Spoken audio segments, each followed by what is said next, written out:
আসসালামু আলাইকুম। আমার চ্যানেলে আপনাদের সকলকে স্বাগত। পৃথিবী হচ্ছে একটি রঙ্গমঞ্চ, আর বাংলাদেশ হচ্ছে তার হেডকোয়ার্টার। বাংলাদেশের মধ্যে এমনিতেই ব্যাঙের ছাতার মতো রাজনৈতিক দলের অভাব নেই। বিভিন্ন মতাদর্শের রাজনৈতিক দল রয়েছে বাংলাদেশের মধ্যে। এই রিসেন্টলি 4-5 বছরের মধ্যে বাংলাদেশে অনেক রাজনৈতিক দল হয়েছে। সকল রাজনৈতিক দল করেছে তরুণরা। 5 আগস্টের পরে আরেকটি রাজনৈতিক দল হবে, সেটা রাজার পার্টি হবে, সেটা সকলেই জানতো। এই ফেব্রুয়ারির শেষের দিকে একটি রাজনৈতিক দল হয়েছে, সেই রাজনৈতিক দলের নাম হচ্ছে জাতীয় নাগরিক পার্টি।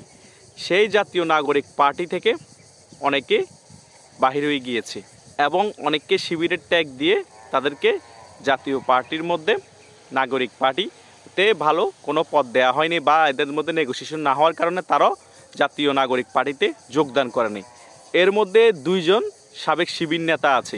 তাদেরকে সাবেক বললো, তারা কিন্তু বর্তমানও শিবির নেতা, কিন্তু তারা পরিচয় দিচ্ছে তারা সাবেক শিবির নেতা। একজন হচ্ছে জোনায়েদ, একজন হচ্ছে রাফি। তারা কিন্তু জাতীয় নাগরিক কমিটিতেও সাবেক যুগ্ম আহ্বায়ক ছিল। তাদের তত্ত্বাবধানে এপ্রিল মাসের মধ্যে আরেকটি নতুন রাজনৈতিক দল আসতে যাচ্ছে। তারাও নাকি বলতে চাচ্ছে তারাও গণ অভ্যুত্থানের শক্তি, তারাও রাজনৈতিক করার অধিকার আছে। তাদের নেতৃত্বে আরেকটি নতুন রাজনৈতিক দল আসবে এপ্রিল মাসে। তারা ফর্ম বিলি করা শুরু করে দিয়েছে, সকলকে আহ্বান জানাচ্ছে তাদের নতুন রাজনৈতিক দলে আসার জন্য। এখন তারা শিবিরের মতাদর্শ ফলো করে, তারা শিবিরের আদর্শ ফলো করে। শিবিরে নাকি চেইন অফ কমান্ড অনেক স্ট্রং। যারা শিবিরের আদর্শ একবার ধারণ করে তারা ওই আদর্শের বাইরে বিচ্যুত হতে পারে না। এখন তারা যে রাজনৈতিক দলটা করবে এটাও কিন্তু শিবিরের আদর্শের মধ্যে পড়ে, মানে প্ল্যান বি প্ল্যান সি ক্যাটাগরির মধ্যে। তা না হলে তারা রাজনৈতিক দল করার মানেটা কি? তাদের তো একটা আদর্শ আছে। সেই কারণেই তো তাদেরকে জাতীয় নাগরিক পার্টির মধ্যে রাখা হয়নি। শিবিরও প্ল্যান কাজে লাগাচ্ছে, জামাত ইসলামী প্ল্যানটা কাজে লাগাচ্ছে। কারণ জামাত ইসলামীর একটা গণা ভোট আছে। যারাই জামাত ইসলামী করে তারাই জামাত ইসলামীকে ভোট দেয়, এগুলো গণা ভোট আছে। তাদের এখন জনগণ থেকে এক্সট্রা কিছু ভোটের প্রয়োজন আছে। তাহলে কি করতে হবে? নতুন নতুন ব্যাঙের ছাতার মতো রাজনৈতিক সংগঠন গড়ে তুলতে হবে। ওগুলা দিয়ে জনমত তৈরি করে ওদেরকে দিয়ে নতুন করে ভোট কালেক্ট করতে হবে। কারণ তাদের ভোটগুলো জমা আছে, ওদেরকে দিয়ে এক্সট্রা ভোট যদি কালেক্ট হয়ে যায়, তাদের জনমত আরও স্ট্রং হয়ে যায়, তাহলে তাদের ভোট ব্যাংক বাড়বে। এরই পরিপ্রেক্ষিতে নতুন দলটা সেটার প্রথম স্টেপ বলেই বোঝা যাচ্ছে। কারণ এত দলের তো প্রয়োজন নাই।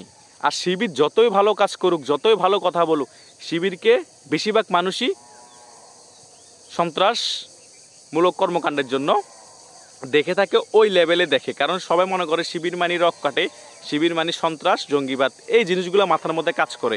কিন্তু শিবিরে বুঝাতে যাচ্ছে আমরা তো ওই ধরনের কোনো কাজ করি না, আমরা জনগণের উপকার করি, আমরা ট্যালেন্টেড, আমরা অনেক শিক্ষিত, আমরা এই আমরা সেই। কিন্তু জনগণ বুঝতেই রাজি নেই।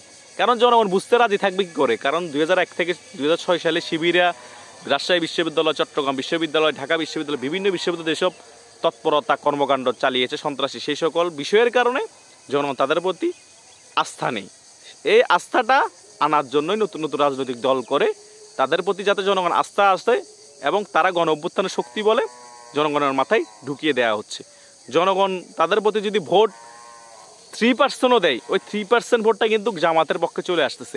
পরবর্তীতে 4-5 বছর পরে দেখবেন ওই দলটা যদি একটু জনপ্রিয়তা বাড়ে, ভোট পার্সেন্টেজ বাড়ে, দেখবেন জামাতের সাথে যুক্ত হয়ে গিয়েছে, জোট হয়ে গিয়েছে। এই জাতীয় নাগরিক পার্টিও যদি এই কাজটা করে আমরা অবাক হব না।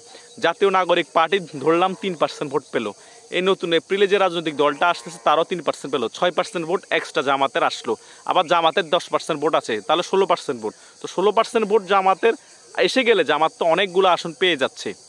সেই কারণে তারা চাচ্ছে একটা সংখ্যানুপাতিক নির্বাচন হোক। সংখ্যানুপাতিক নির্বাচন হলে তারা 40-45টা আসন এমনিতেই পেয়ে যাবে 16% ভোট পেলে।